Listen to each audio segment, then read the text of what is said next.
Это у нас такой метод для работников.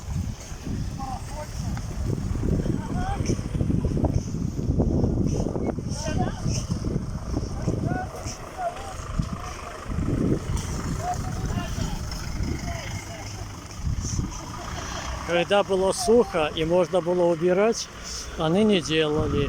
А сейчас работников заставили ямки тряпками вымачивать. Ну да.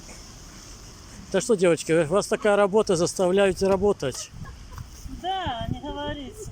Ну, когда было сухо, когда уже все это было, можно было бы это А сделать. мы чего не делали, когда было сухо?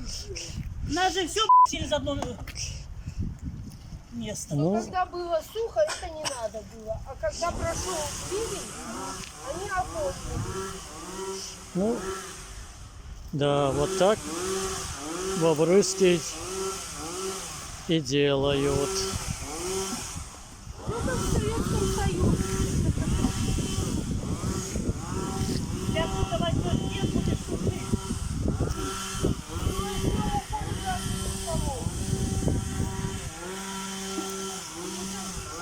Так. Лылькова, 33. Город Бобруйск.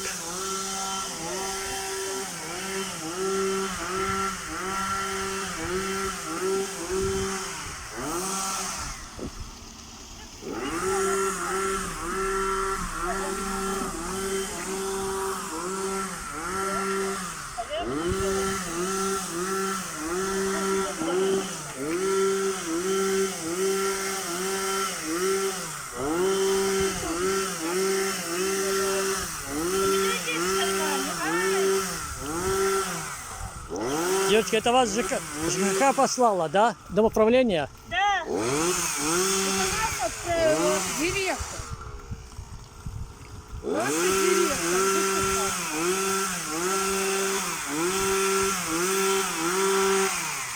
Ясно. А кто ваш директор? Да? Кто ваш директор? Дыба. А, Людмила Викторовна. все ясно. Люда, да. Ясно, девочки, ясно.